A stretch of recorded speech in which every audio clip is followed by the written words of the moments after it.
For latest updates and short audio clips, follow us on Instagram, Reading the Author.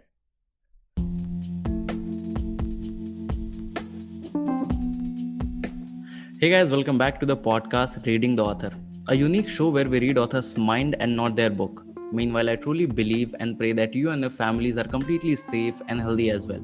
Today we have Rakesh Kumar Kaul sir with us, the author of Last Queen of Kashmir, Kota Rani, and Dawn, the Warrior Princess of Kashmir. Thank you so much for coming on our show, sir. We are truly blessed to have you on the show today.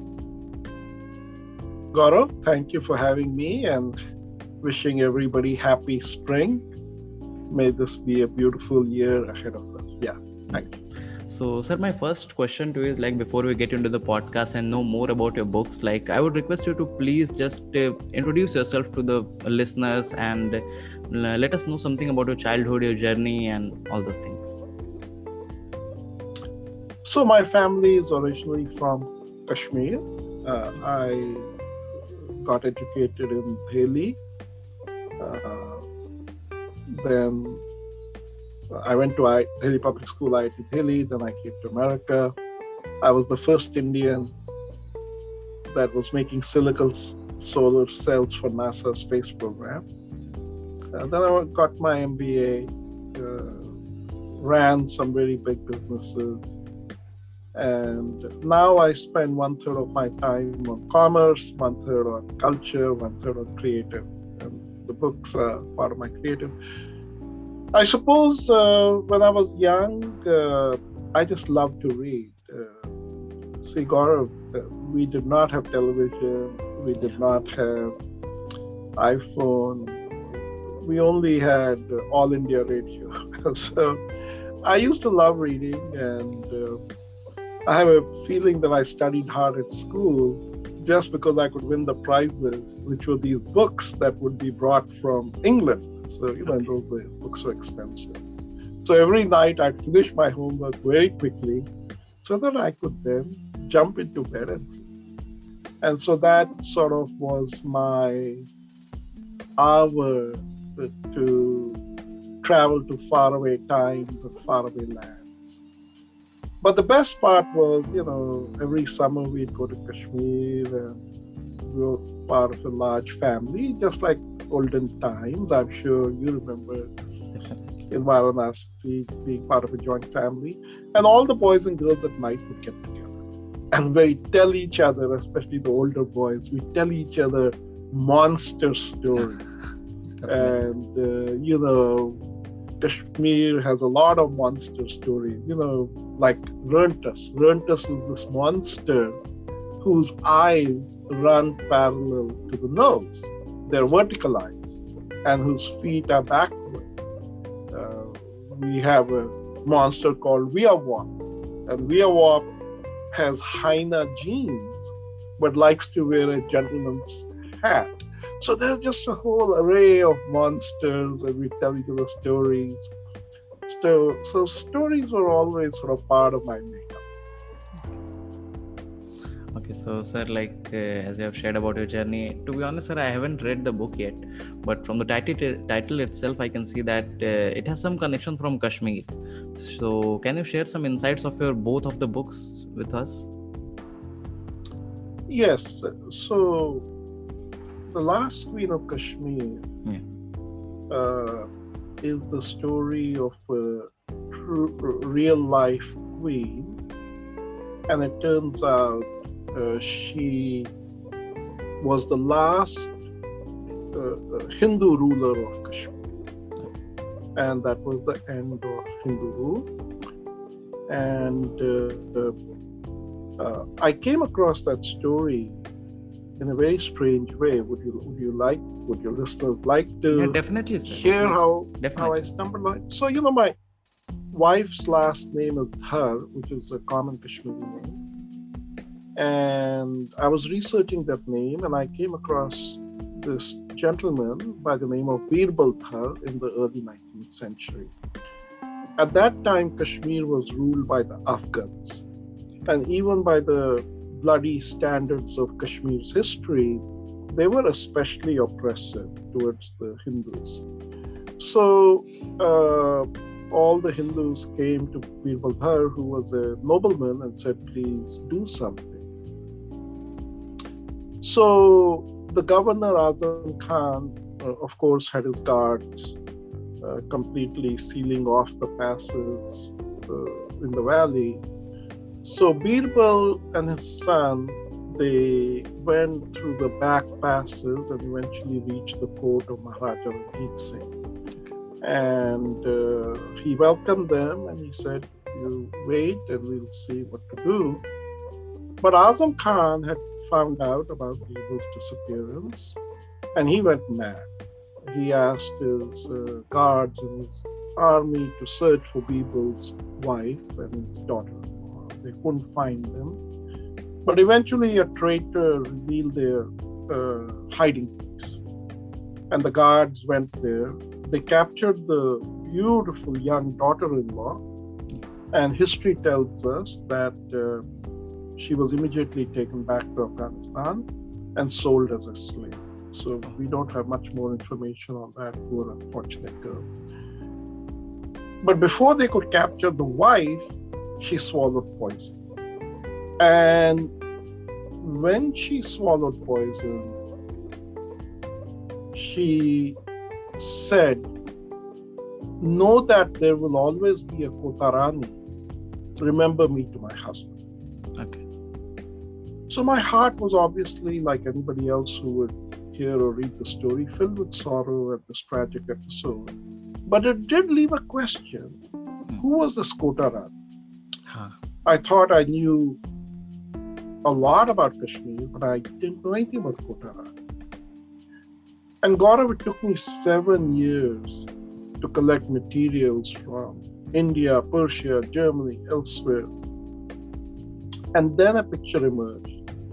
And then I understood why in Kashmir, she was part of the oral history of the women, the Kashmiri women, as a symbol of fierce feminine resistance.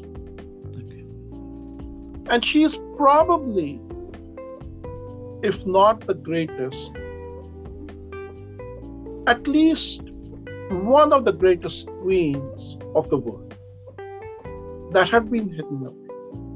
So I wrote the story. The whole journey took about 12 years. The book did extremely well. It became a bestseller. Yeah. So that was that story. That's history. The second story, Dawn, is actually set in the year 3008. Okay. And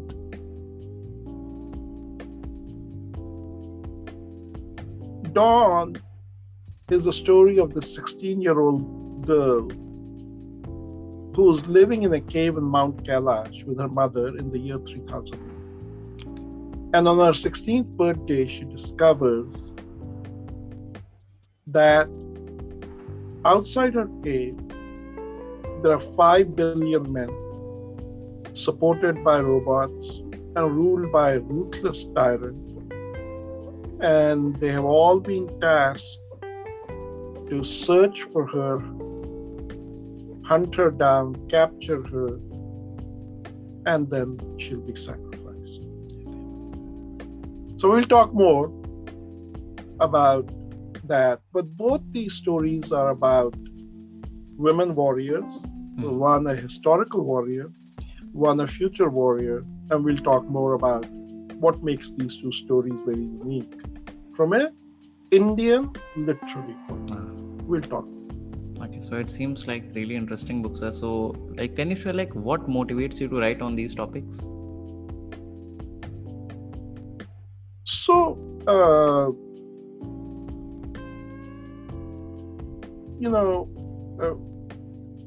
there is in our literary tradition, there is a belief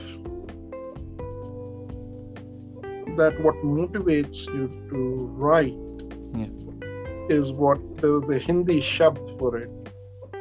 It's called pukar. Or किस तरह की पुकार, किस तरह की पुकार. इसका जवाब भी बहुत बहुत मधुर जवाब हमारे सांस्कृतिक सिविलाइजेशन देती है। पुकार ऐसा होना चाहिए जैसे कि जब newborn baby, when a newborn baby cries, the mother hears that cry and starts lactating spontaneously. Definitely. The breast milk starts. So a writer writes about something that calls them. That's why it's a calling. Now, why did I pick the topics, and why do I pick the topics that I write?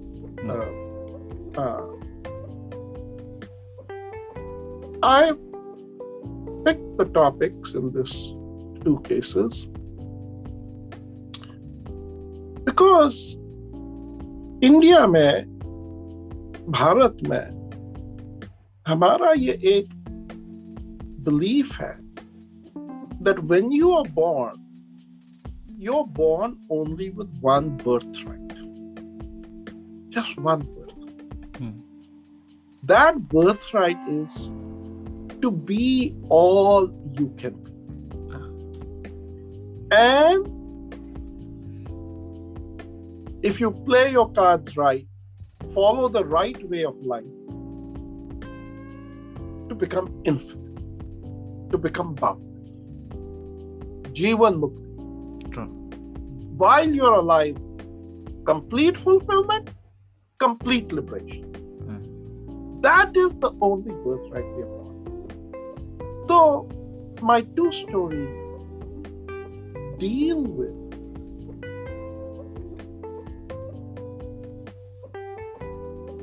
what are the challenges that come about in life that stop you from achieving.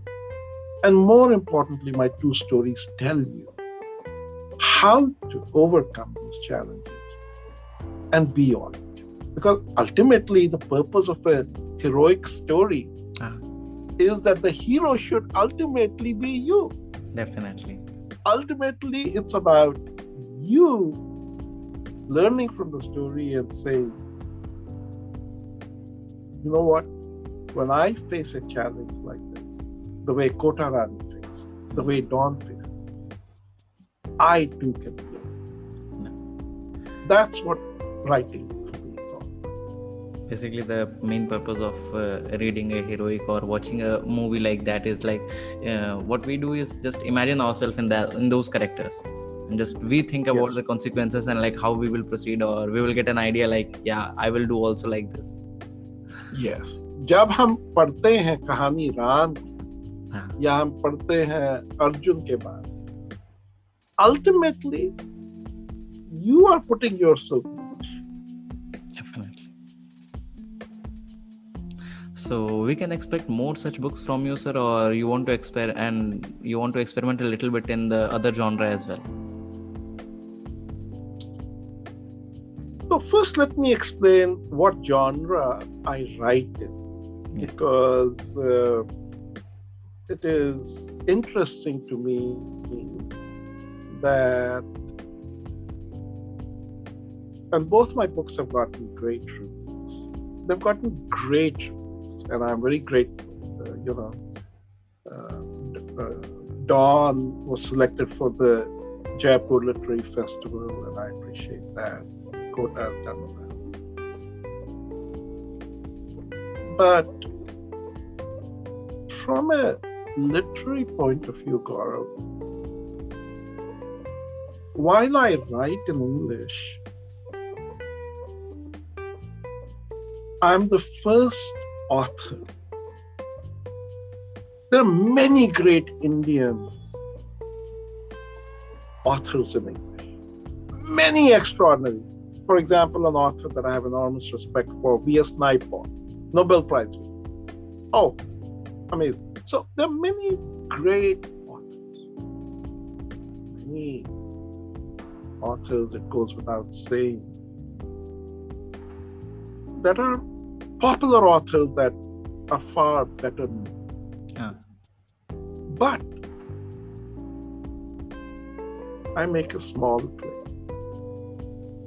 And the claim I make in terms of genre is that I am the first author who writes in English, but who writes using classic Indian literary principles.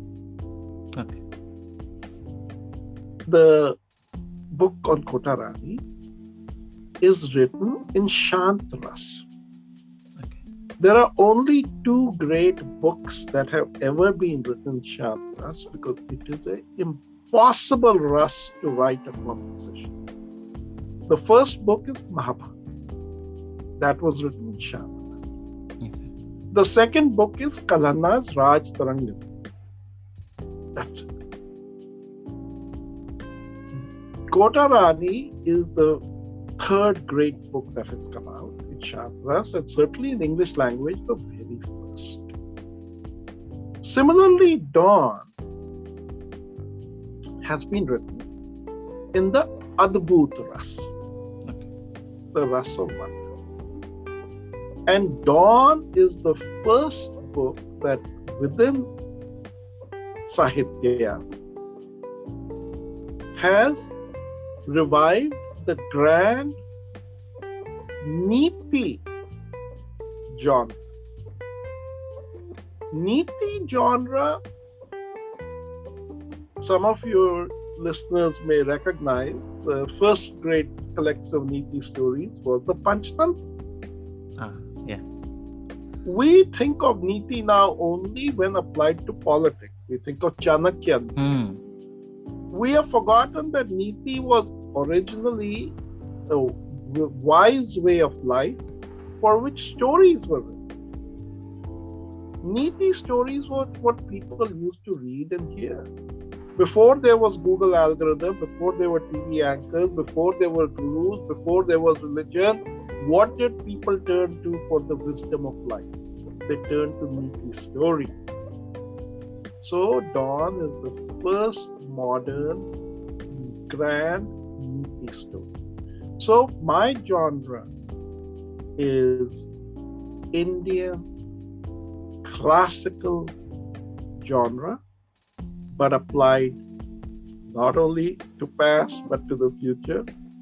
When I wrote it, I had no idea how people would react to it, but I'm very grateful the public has, it's turned out to be like soul food. You can eat English food, but ultimately you like your own, and people have responded to it. That's my job. And in future, would you like to experiment in other genres as well? No, because I want to. I think there is such a vast opportunity, not just for me, but I hope other younger authors to write in this genre. If there was one word to describe my books, they should. This genre should create a sense of chamatkar inside.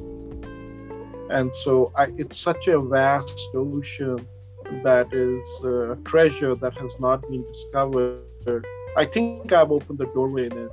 I want to play in that treasure house, and I hope other people do it because they'll find that their writings will be more authentic to their civilization, to their culture. So I think I'll play a little bit more in this treasure house.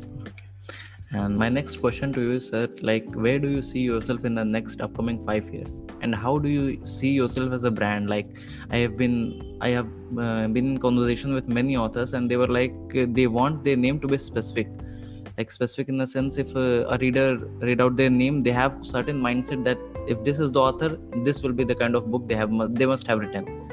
So how do you pursue yourself as a brand? What people think when they see your name in a book?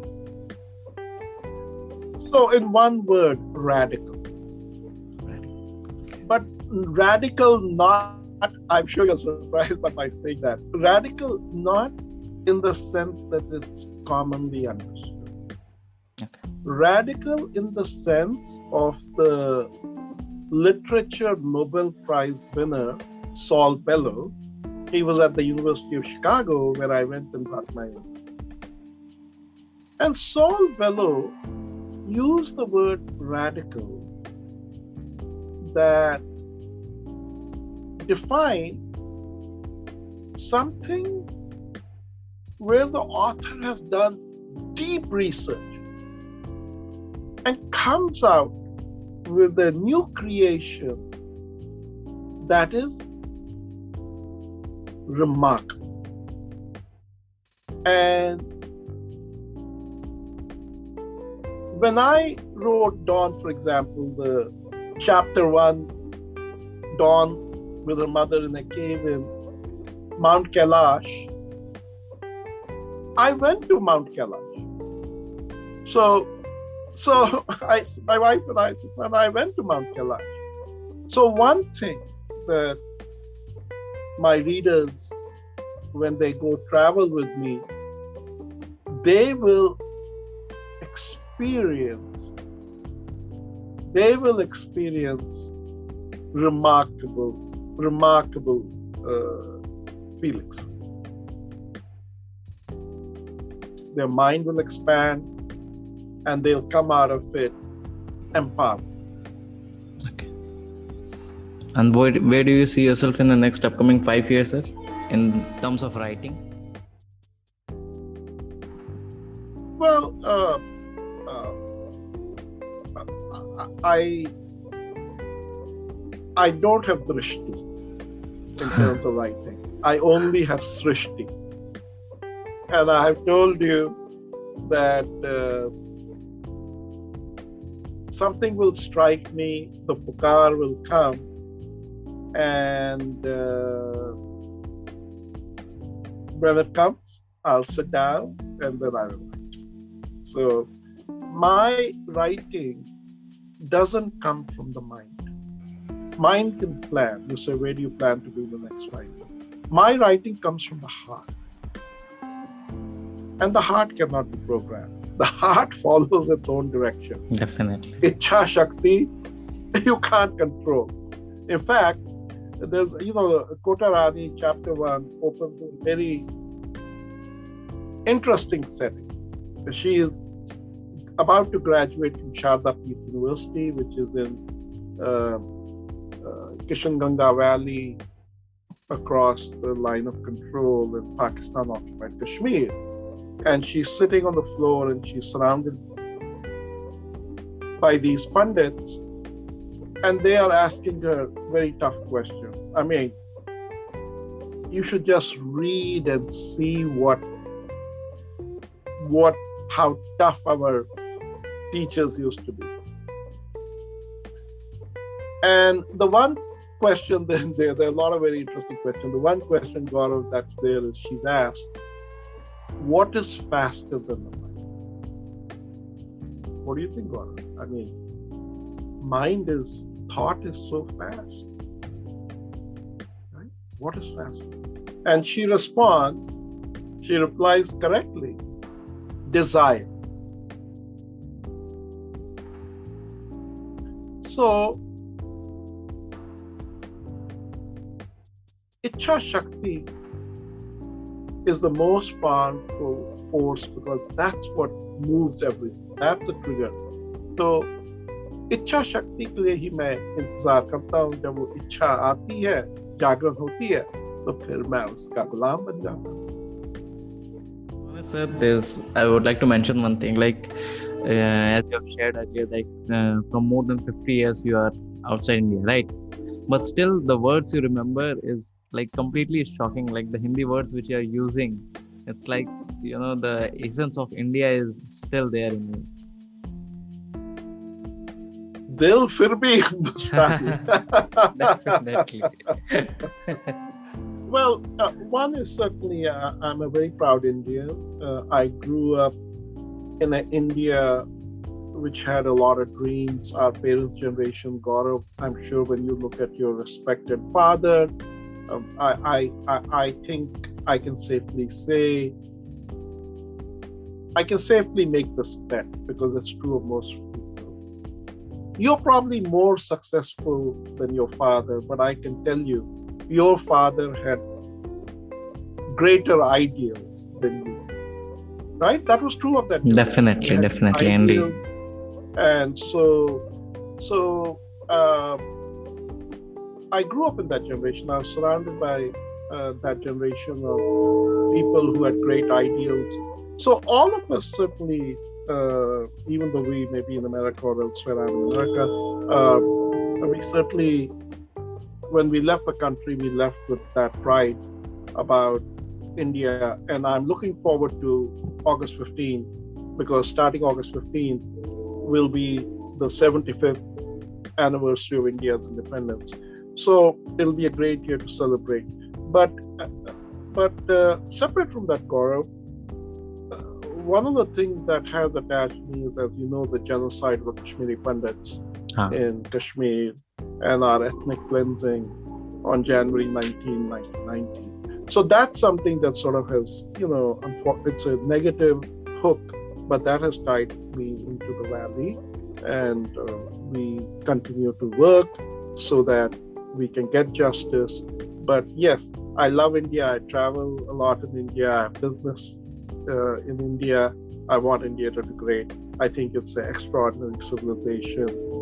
India's role has been and will be to be the Vishwa Guru of humanity, because it's only India that has as its core principle inclusivity. We do not exclude anybody on any basis. And that is why we are the only people, forget whether we get a seat to the Security Council or not. We are the Vishwa Guru. My next question to you is, do you feel that readers are getting less day by day and authors are getting more day by day? In the lockdown, we can see that there are many authors which are born in lockdown, right? And even you can also just see, and you will be agree, I completely think that in daily on a daily basis, I won't say, but at least once in a week there are a bunch of authors coming on Amazon, you can see. So what's your take on that? So first, I think you're right, and I think that will only multiply with time. But there is a good side to it, but there's also a cautious side I would give. I mean, the good side is that if you want to write, if there's something creative within you, then you should go ahead and do that. Yeah. But you should always remember that the first mission when you write a book is you're writing for your own self. You're writing for your self-understanding, for your self-empowerment, for your pleasure. I mean, you should not get confused. That's why you started writing. Maybe the second goal is that you're writing for some loved ones, for a small circle and friends, and that's good too.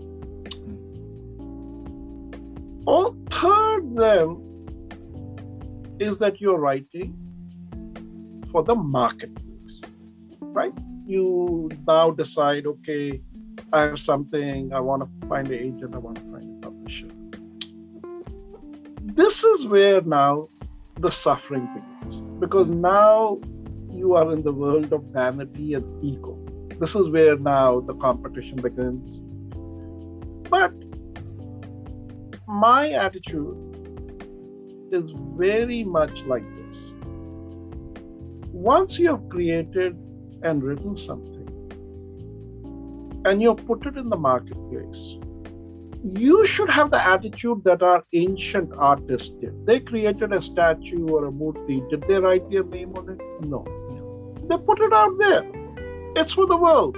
My philosophy and approach is, I've written this, it's almost as if my name is not on it. That's how I approach it. I put out a story. May this story be there for the next 100,000 years. But it doesn't matter how well it does. I'm not in competition with anybody. I've created something unique. I hope it connects with some people. I hope it benefits. So all that stuff I think is good. But here is the caution.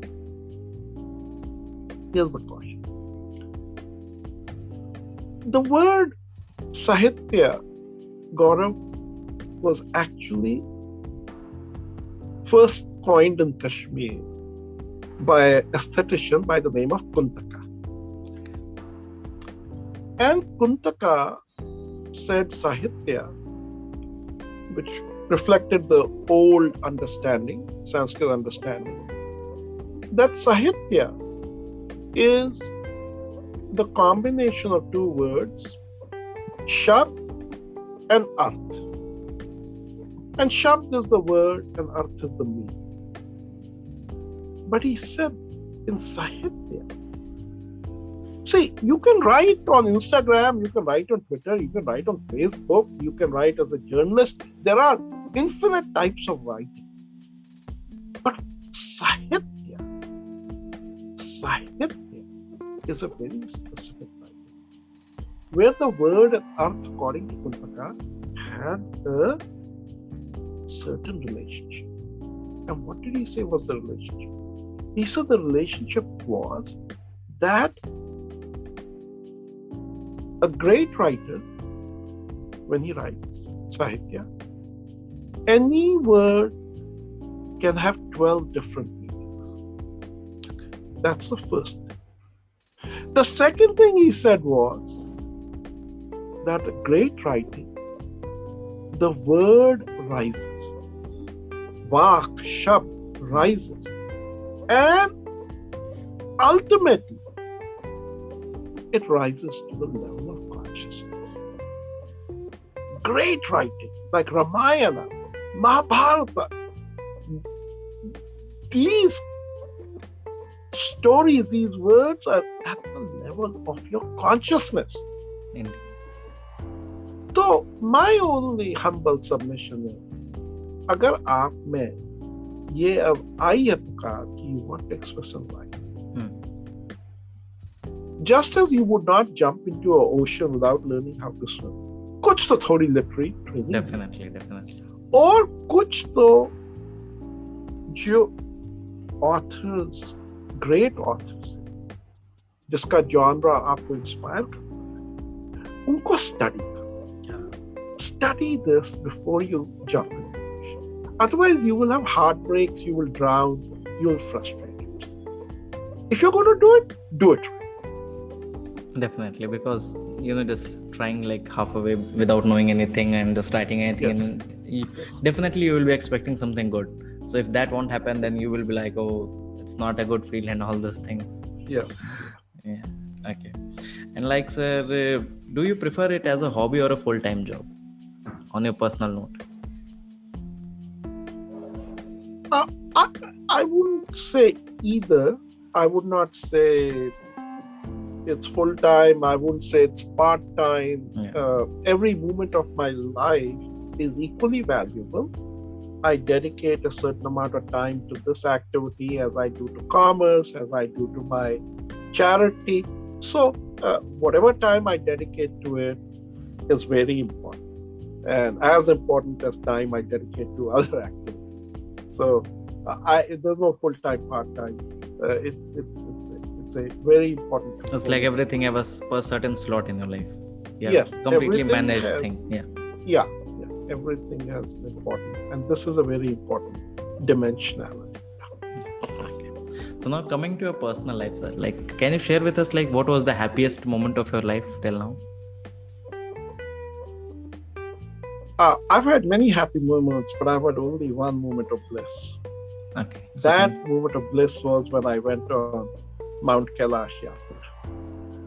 That is really just indescribable. And I've been to many. Cannot be described in words. Yeah. It cannot be described. It cannot be described in words. So we went to Kathmandu, then we went to Lhasa, then we took the high altitude train through those are the biggest mustard fields in the world, to Shigatse, and then from Shigatse you go by bus, and eventually you reach Mansarovar. And Mansarovar I actually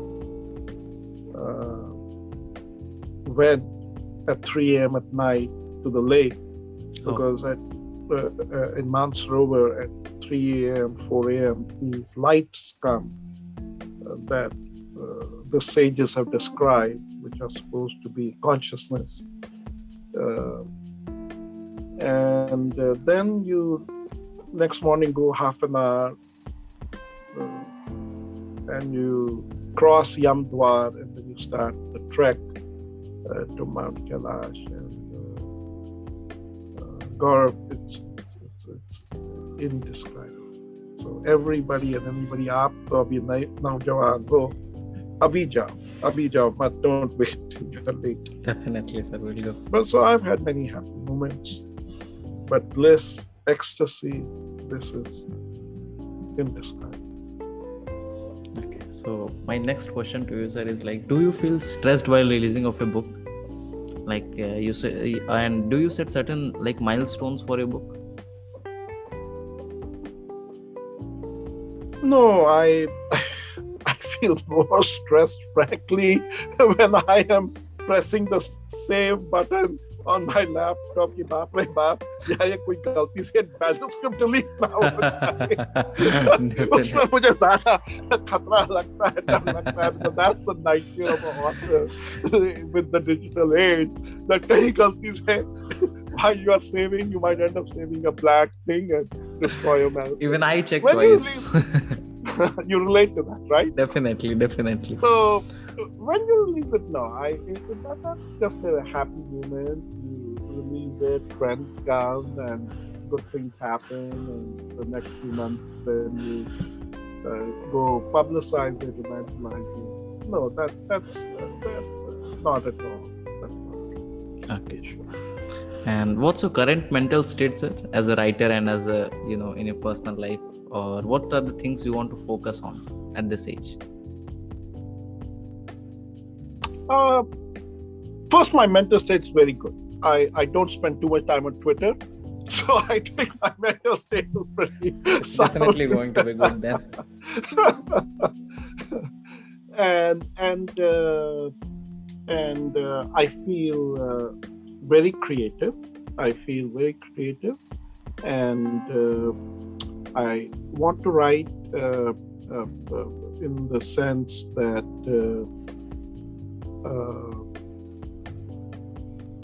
I think my writing should fill people with joy. They should experience joy, they should experience learning, but they should essentially come out of it being empowered, and they should have a sense of chamatkar. They should say, that's something that will stay with me for the rest of my life. Yeah. Okay.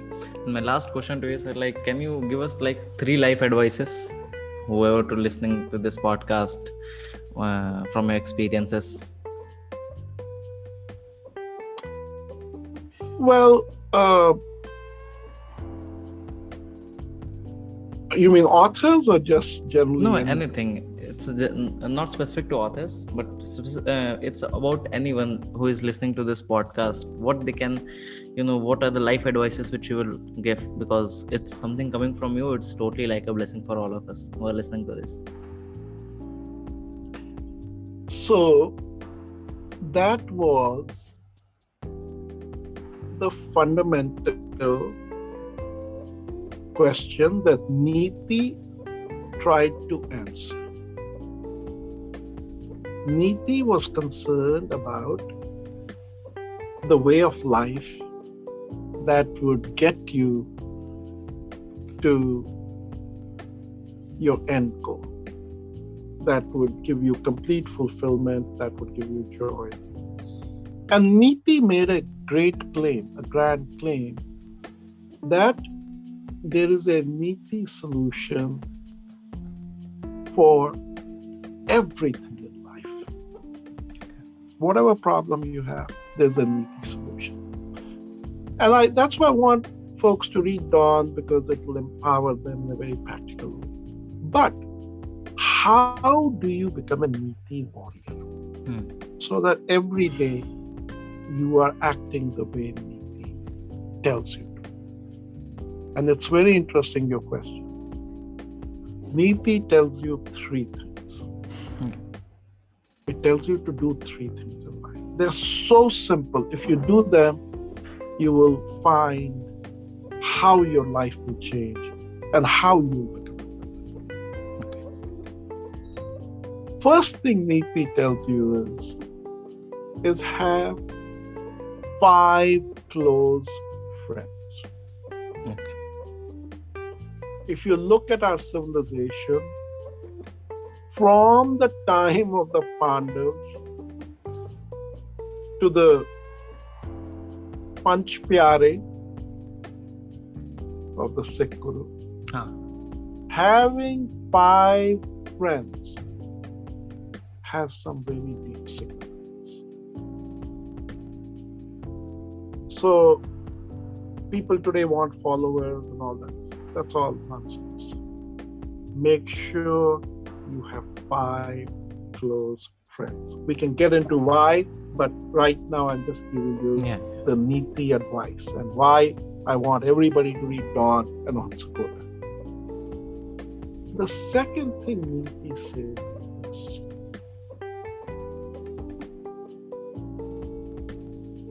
there is a great need people have for what I call general knowledge, being informed. You go on Twitter, everybody is an expert on everything, and has their opinion on everything. Definitely. Okay. All right, you want to do that, that's fine. But what will make a difference as a Niti warrior in your success is what is the knowledge that only you specifically have. What is it that you are a Natha of, the master? The word Natha, master of the universe. That you should have clarity. And when you say, I'm going to be the Nath of this, now we have Gorakhnath, but you have to define very clearly, I'm the Nath of this, I'm very deep in this. And when you start doing that, you'll find it will by definition be something very local, not global, not wide and shallow, but very narrow. But you have to define that. If you're unable to define that, then start doing it. Say to yourself, this is what I know better than anybody else. How so small that is? But that's your space where you dominate. And number 3, most of it, which is what makes Indians who we are. Every action of yours should be based on strength, not out of weakness. But in that strength, there should be compassion. If your mind knows what it knows better than anybody else, if your heart knows that it will act always with confidence, but with compassion, not out of cruelty, and if you have the sangat of 5 people, you will be great. So I'll tell you one last thing. In Dawn, I put a very famous oath which she takes, the warrior oath. So I actually put our Indian warrior oath, which has existed from the time of the Mahabharata, and even today, some Indian battle regiments, they take certain oaths. So it would be interesting for your listeners to go and research कि हर battle regiment की हमारी क्या oath है, warrior oath क्या है, नेपाली क्या oath लेते हैं when they join, Sikh क्या oath लेते हैं Granth Sahib. It's crazy. But the roots of it go back all the way to Mahabharata. So in Dawn, you'll actually see an ancient oath that the warriors took. And in fact, the oath that I have put in there is the oath that the Sampakta warriors, who were the most fierce warriors, took because they were tasked to go kill Arjun. They were on the they were on the other side.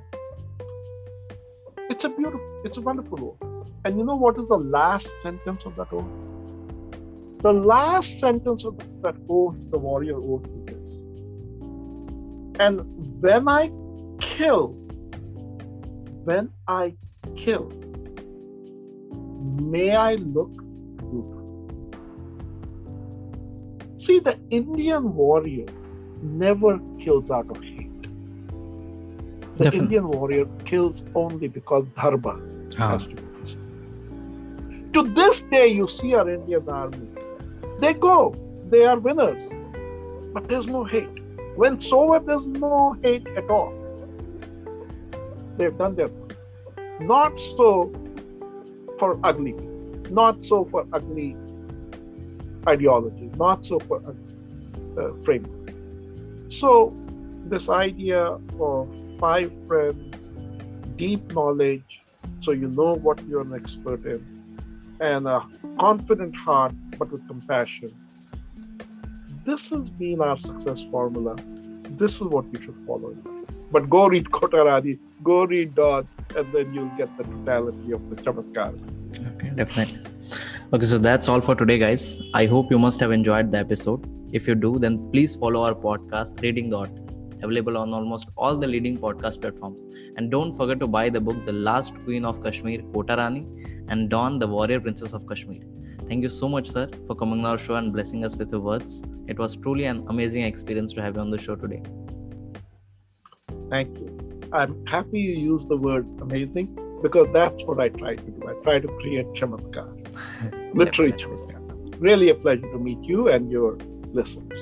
Thank you so much, sir.